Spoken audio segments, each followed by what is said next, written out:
નમસ્કાર, ગ્લોબલ એક્સપ્રેસમાં તમારું સ્વાગત છે. હું આપની સાથે ચેતન. આજના અમેરિકાના તારીખ 1 એપ્રિલ 2026ના મુખ્ય સમાચારોની વાત કરીશું. અમેરિકામાં રહો છો, અમેરિકાના રોજના ગુજરાતીમાં અપડેટ જાણવા માટે ગ્લોબલ એક્સપ્રેસને સબસ્ક્રાઇબ કરવાનું ભૂલતા નહીં. આજના અમેરિકાના મુખ્ય સમાચારોની જો આપણે વાત કરીએ તો અમેરિકાનું 80 લાખનું પેકેજ પણ ના બચાવી શક્યું જીવ. બેંગલુરુના 17મા માળેથી સોફ્ટવેર એન્જિનિયર દંપતીની કરુણ છલાંગ. શું એઆઈ બની રહ્યું છે મોતનું કારણ? નોકરીઓ છૂટ્યાના આઘાતમાં પતિએ ફાંસી ખાધો તો 20 જ મિનિટમાં પત્નીએ પણ દુનિયા છોડી દીધી. હચમચાવી દેનારી આત્મહત્યા પાછળનું રહસ્ય શું છે? દરેક એનઆરઆઈએ જાણવું જોઈએ. આ પછીના સમાચારોની આગળ વાત કરીએ તો જો તમે 40,000માં ભારત પરત ફરવાનું વિચારી રહ્યા છો કે જોતા હો તો આ સમાચાર તમારા માટે ચેતવણી સમાન ગણી શકાય. એનઆરઆઈ માટે વતન આવવું એ હવે સસ્તું નથી રહ્યું. 1.5 લાખ એટલે કે 1.5 લાખ વગર ભારતમાં મધ્યમ વર્ગનું જીવન શક્ય નથી. નિષ્ણાંતોના ચોંકાવનારા ખુલાસાએ વિદેશમાં વસતા ગુજરાતીઓની ઊંઘ હરામ કરી દીધી છે. આ પછીના અમેરિકાના સમાચારોની વાત કરીએ તો અમેરિકામાં હાઈવે પર ગુજરાતીઓના ગેસ સ્ટેશન પર તોળાયું સંકટ. ઈરાન, ઇઝરાયલ અને અમેરિકાના યુદ્ધની આગમાં અમેરિકાના પંપ માલિકો હોમાયા. વર્જિનિયામાં હાર્દિક પટેલ જેવા અનેક ગુજરાતીઓનો બિઝનેસ ખતરામાં પડ્યો છે. પેટ્રોલના ભાવમાં ભડકો અને ગ્રાહકો ગુમ થયા. શું વર્ષોની મહેનતથી ઊભું કરેલું સામ્રાજ્ય પત્તાની મહેલની જેમ વિખરાઈ રહેશે? આ બધા જ સમાચારોની આપણે વિગતે ચર્ચા કરીએ. આપ જોતા રહો ગ્લોબલ એક્સપ્રેસ.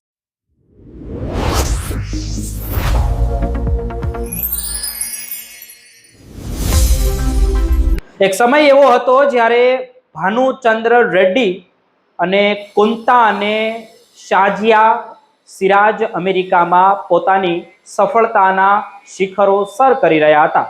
5 વર્ષ સુધી ભાનુએ અમેરિકામાં આઈટી સેક્ટરમાં કામ કર્યું અને ત્યાં તેની પાસે બધું જ હતું. વર્ષે 80 લાખ રૂપિયાનું અદ્યતન પેકેજ, પોતાની મિલકત અને એક ઉજ્જવળ ભવિષ્યની આશા. સાજિયા પણ એક તેજસ્વી સોફ્ટવેર એન્જિનિયર હતી અને આ દંપતી માટે વિદેશની ધરતી પર જાણે સપનાઓ સાકાર થઈ જ રહ્યા હતા.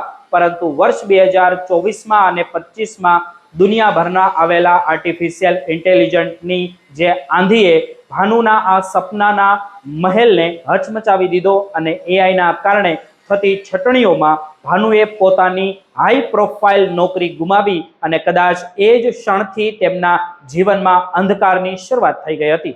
ઓગસ્ટ 2025માં જ્યારે દંપતી ભારત પરત આવ્યો ત્યારે તેમની પાસે આર્થિક સંપત્તિ તો હતી, પણ ભાનુના મનમાં એક અજાણ્યો ડર અને ડિપ્રેશન ઘર કરી ગયા હતા.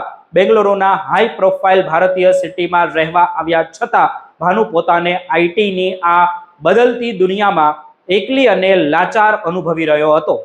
તે સતત નવી નોકરીની શોધમાં હતો, પણ એઆઈના કારણે બદલાયેલા માહોલમાં તેને સફળતા મળી રહી નહોતી.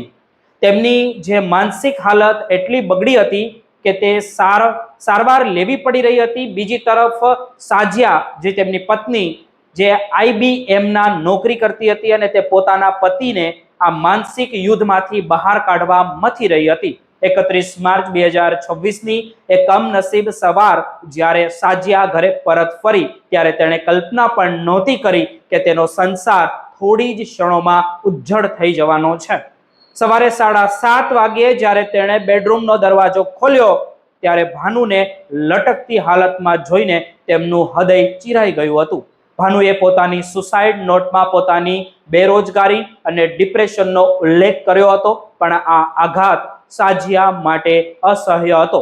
જે પતિ માટે તેણે અમેરિકા છોડીને ભારત આવી હતી, તેની સાથે તેણે 9 વર્ષ સુખદ જીવન વિતાવ્યું હતું. તેના વિના એક પળ પણ જીવવું તેને મંજૂર નહોતું. પાડોશીઓ અને સિક્યુરિટી ગાર્ડ હજુ ભાનુના દેહનો સંભાળ કરી રહ્યા હતા. ત્યાં જ માત્ર 20 મિનિટની અંદર સાજિયાએ 17મા માળેથી છલાંગ લગાવી દીધી અને પોતાની જીવન લીલા સંકેલી લીધી હતી. લોકોના ટોળા ઉમટી પડ્યા હતા, પણ મદદ પહોંચે તે પહેલા જ બધું ખતમ થઈ ગયું હતું. આ દંપતી તેલંગાણાના સિદ્ધીપેટ અને હૈદરાબાદનું વતની હતું. તેમના જે આંતરધર્મીય લગ્નના કારણે કદાચ પરિવારનો ટેકો પણ ઓછો હતો. તેમણે આ એકલતામાં વધારો કર્યો હતો. બેંગ્લોરોની આ જે ગગનચુંબી ઇમારતમાં ઘણીવાર આવી એકલતા ઘર કરી જાય છે, તે આજે ફરી સાબિત થયું છે. પોલીસ તપાસમાં એવું બહાર આવ્યું કે ભાનુ સતત એ વાતથી ચિંતિત હતો કે એઆઈના જમાનામાં તેમની આવડત હવે જૂની થઈ ગઈ છે. આ કરુણ ઘટના માત્ર એક દંપતીનું મોત નથી, પણ આધુનિક યુગની એક કડવી વાસ્તવિકતા છે, જ્યાં માણસ મશીનનો અને અલ્ગોરિધમની રેસમાં પોતાની માનસિક શાંતિ ગુમાવી રહ્યો છે. આજે જ્યારે આપણે આ સમાચાર તમને જણાવી રહ્યા છીએ અમે, ત્યારે હૈદરાબાદમાં રહેતા તેમના પરિવારો પર શું વીત્તી હશે તેમની કલ્પના કરવી પણ આપણા બધા માટે મુશ્કેલ છે. આઈટી હબ ગણાતા બેંગ્લુરુમાં છેલ્લા કેટલાક વર્ષોમાં આવી ઘટનાઓ વધી રહી છે, જે કોર્પોરેટ જગત અને સરકાર માટે એક લાલ બત્તી સમાન કિસ્સો છે. જો આપણે આપણા પ્રિયજનોના મનની વાત નહીં સમજીએ તો ટેકનોલોજીની આ પ્રગતિ આપણને ખૂબ જ મોંઘી પડી શકે છે. ભાનુ અને સાજિયાનું મોત આપણને શીખવે છે કે ગમે તેટલે લાખોના પેકેજ હોય, પણ જો મનની શાંતિ અને આપણાપણું ના હોય તો બધું જ નકામું આ દુનિયાની અંદર લાગવા લાગે છે. કર્ણાટક પોલીસે હાલમાં ગુનો નોંધીને વધુ તપાસ હાથ ધરી છે, પણ જે ખોટ પડી છે તે ક્યારેય પૂરાશે નહીં. આપણે સૌએ જાગૃત થવાની જરૂર છે અને માનસિક તણાવ સામે લડતા લોકોને સાથ આપવાની જરૂર છે, ખાસ કરીને અમેરિકાની અંદર જે લોકો એનઆરઆઈ છે, અમેરિકામાં રહે છે, તેમના માટે, જેથી ફરી કોઈ ભાનુ કે સાજિયા આ રીતે મોતને વહાણું ન કરી શકે.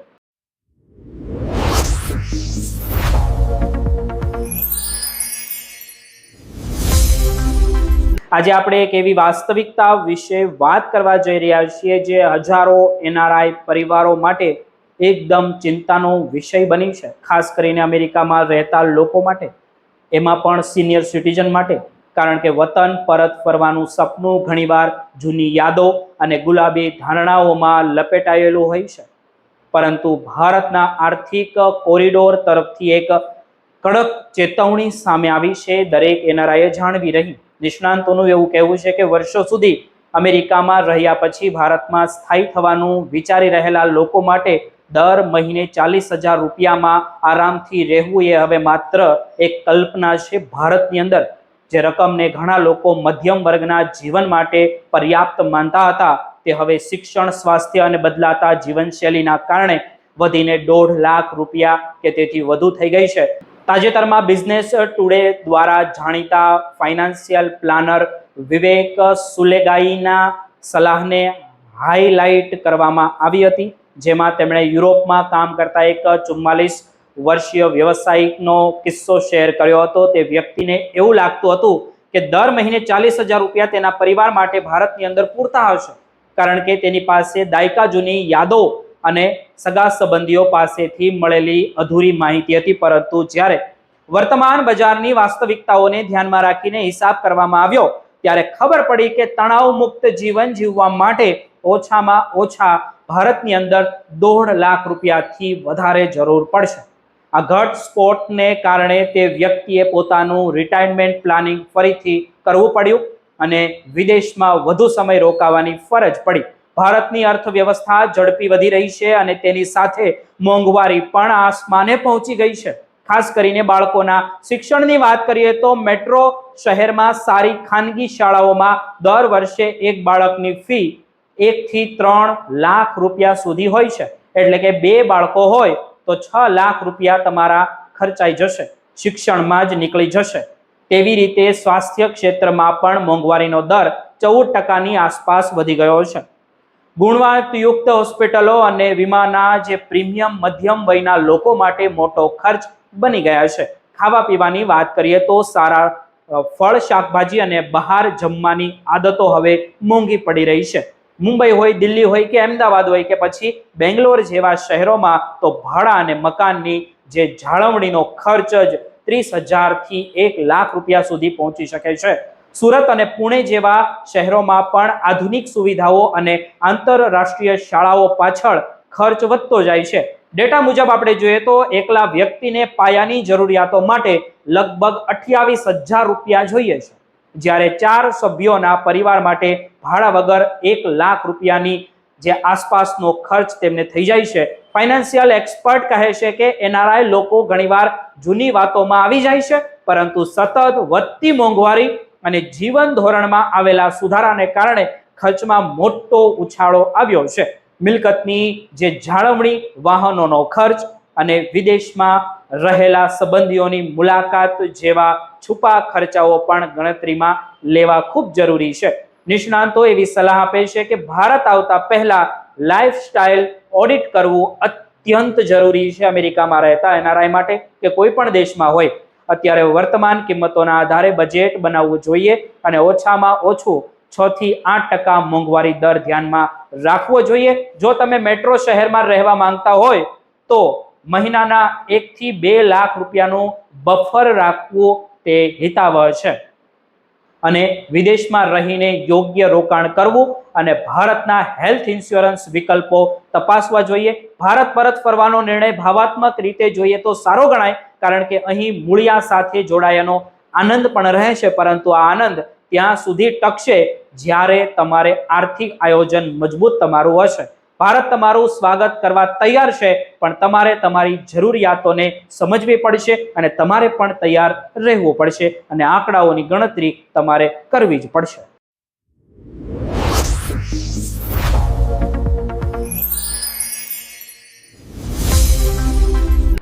અત્યારે મધ્ય પૂર્વમાં વધી રહેલા વૈશ્વિક તણાવને કારણે ઉર્જા બજારોમાં મોટો ભૂકંપ આવ્યો છે અને તેની સીધી અસર અમેરિકાના રસ્તાઓ ઉપર દેખાઈ રહી છે. અમેરિકાના ડ્રાઈવરો અત્યારે પેટ્રોલ પંપ પર મોંઘવારીનો એવો માર સહન કરી રહ્યા છે જેવો અગાઉ ક્યારેય જોયો તેમણે નહોતો. પરંતુ આ સંકટ માત્ર ડ્રાઈવરો પૂરતું સીમિત નથી રહ્યું. અમેરિકામાં હજારો ગુજરાતી પરિવારો જેઓ ગેસ સ્ટેશનના વ્યવસાય સાથે સંકળાયેલા છે, તે આપણને બધાને ખબર છે, તેમના માટે આ કટોકટી વધુ ગંભીર બની ગઈ છે. દાયકાઓની સખત મહેનત અને સાહસિકતાથી જે આજીવિકા ઊભી કરી હતી તેના પર અત્યારે જોખમ તોળાઈ રહ્યું છે. અમેરિકાના વર્જિનિયા રાજ્યના ન્યૂ સર્ચ વિસ્તારમાં આવેલા ડિક્સીલેન્ડ ગેસ સ્ટેશન પરથી અત્યારે એવા દ્રશ્યો સામે આવી રહ્યા છે જે સમગ્ર દેશની સ્થિતિનો ચિતાર આપે છે. આ ગેસ સ્ટેશનના માલિક હાર્દિક પટેલ છે, જેઓ એક ગુજરાતી ઇમિગ્રેન્ટ્સ છે અને તેમણે આ બિઝનેસ ઊભા કરવા માટે વર્ષો સુધી લોહી પરસેવો એક કર્યો અને હાર્દિક પટેલે જણાવ્યું કે માત્ર 2 મહિનામાં જ આ બધું બદલાઈ ગયું છે. અગાઉ જે ગેસ સ્ટેશન પર ગ્રાહકોની ભીડ રહેતી હતી ત્યાં હવે ગ્રાહકો આવતા ખચકાઈ રહ્યા છે. છેલ્લા 2 મહિનામાં ગેસના ભાવમાં $1.25 જેટલો તોતિંગ વધારો થયો છે, જ્યારે ડીઝલના ભાવમાં તો $2.25 જેટલો વધારો થયો છે. અત્યારે અમેરિકામાં પેટ્રોલનો સરેરાશ ભાવ ગેલન દીઠ $4 ને પાર કરી ગયો છે, જે વર્ષ 2022 પછીનો સૌથી ઊંચી સપાટીએ ગણી શકાય. ફેબ્રુઆરીના અંતમાં અત્યાર સુધીમાં ભાવમાં 30%નો ઉછાળો આવ્યો છે. તેનું મુખ્ય કારણ ઇઝરાયલ અને ઈરાન વચ્ચેના સંઘર્ષ છે, જેમના કારણે હોર્મુઝની સમુદ્ર ધુનીમાંથી થતો તેલનો પુરવઠો ખોરવાઈ ગયો છે. વિશ્વના તેલ પુરવઠાનો 20% હિસ્સો આ સાંકડા જળમાર્ગમાંથી પસાર થાય છે અને ત્યાં સર્જાયેલી નાકાબંધીને કારણે વર્જિનિયાથી લઈને કેલિફોર્નિયા સુધી હાહાકાર મચી ગયો છે. હાર્દિક પટેલ જેઓ સ્વતંત્ર ગેસ સ્ટેશન માલિકો માટે અત્યારે ગણતરી જોઈએ તો ગણિત ખૂબ જ કપરું એમની માટે બની ગયું છે. જથ્થાબંધ ભાવમાં થતા સતત વધારાને કારણે તેમણે પંપ પર વારંવાર કિંમતો બદલવી પડે છે, જેમનાથી ગ્રાહકોમાં રોષ જોવા મળે છે. હવે લોકો જે ટાંકી ફૂલ કરાવવાને બદલે માત્ર થોડા જ ડોલરનું પેટ્રોલ કે ડીઝલ પુરાવે છે, જેથી તે દિવસોનો કે અઠવાડિયાનો જે ગુજારો થઈ શકે. લોકો હવે ઘરે રહેવાનું વધુ પસંદ કરે છે અને મુસાફરોમાં કાપ મૂકી રહ્યા છે, જેમના કારણે ગેસ સ્ટેશનની કમાણીમાં મોટો ઘટાડો થયો છે. આ માત્ર કોઈ એક વ્યક્તિની વાત નથી, પરંતુ અમેરિકામાં વસતા સમગ્ર ભારતીય અમેરિકન ડાયસ્પોરા અને ખાસ કરીને ગુજરાતી પટેલ સમાજની આ એક કહાની કહી શકાય. પેઢીઓથી ગુજરાતીઓના પરિવાર અમેરિકામાં નાના વ્યવસાયોમાં અગ્રેસર રહ્યા છે, પછી તે ગેસ સ્ટેશન હોય કે કન્વીનિયન્સ સ્ટોર હોય કે પછી મોટેલ બિઝનેસ હોય. અંદાજ મુજબ અમેરિકાના સ્વતંત્ર જે ફ્યુઅલ આઉટલેટ્સમાં મોટો હિસ્સો ગુજરાતી ઉદ્યોગ સાહસિકોનો છે. સુરત અને ગુજરાતના અન્ય જે ભાગોમાંથી સામાન્ય પરિવારમાંથી આવેલા લોકોએ અમેરિકાના હાઈવે પર પોતાની અલગ અલગ ઓળખ બનાવી છે, પરંતુ આજે આ વ્યવસાયના પાયા હચમચી રહ્યા છે. ખર્ચ વધી રહ્યો છે અને નફાનું જે માર્જિન એકદમ નીચું એટલે કે ઘટી રહ્યું છે. આર્થિક અનિશ્ચિતતાને કારણે ગ્રાહકો ખર્ચ ઘટાડી રહ્યા છે, જેનાથી ગેસ સ્ટેશનમાં થતા વેચાણમાં 30% સુધીનો ઘટાડો નોંધાયો છે. આ પરિવારો પર અત્યારે મોટું દબાણ છે, કારણ કે તેમણે મોર્ટગેજ ચૂકવવા છે, કર્મચારીઓના પગાર કરવાના છે અને બાળકોના શિક્ષણનો ખર્ચ પણ કાઢવાનો છે.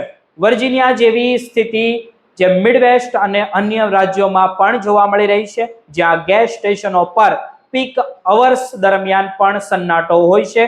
જો આ યુદ્ધ લાંબુ ચાલશે તો નિષ્ણાતો ચેતવણી આપી રહ્યા છે કે ઉનાળા સુધીમાં ભાવ $5 સુધી પહોંચી શકે છે. આશ્ચર્યની વાત તો એ છે કે જે ગુજરાતીઓ અમેરિકામાં આ સંકટનો સામનો કરી રહ્યા છે, તેમના વતનમાં એટલે કે અમદાવાદ કે વડોદરા કે સુરત જેવા શહેરોમાં પણ વૈશ્વિક તેલના ભાવને કારણે ચિંતાનું વાતાવરણ ત્યાં પણ ઊભું થયું છે. અર્થશાસ્ત્રીઓનું એવું કહેવું છે કે આ માત્ર ગેસ સ્ટેશનની વાત નથી, પણ વૈશ્વિક ઉર્જા બજારમાં નાના વેપારીઓ પણ કેટલા અસુરક્ષિત છે તેમનું આ ઉદાહરણ સામે આવ્યું છે. જો આ સ્થિતિ લાંબો સમય ચાલશે તો ઘણા નાના સ્ટોર બંધ થઈ શકે છે. જો કે હાર્દિક પટેલ જેવા અનેક ગુજરાતીઓ હજુ પણ આશાવાદીમાં છે કે તેઓ માને છે કે જે ગુજરાતી જોશ અને મહેનતથી તેમણે આ બિઝનેસ શૂન્યમાંથી સર્જન કર્યો છે, તેના જોરે તેઓ આ સંકટમાંથી પણ બહાર આવશે. પરંતુ અત્યારે તે પંપ પરની સ્થિતિ ભયાનક દેખાઈ રહી છે. આગળ શું થશે તેમની અમે તમને અપડેટ જરૂર આપતા રહીશું.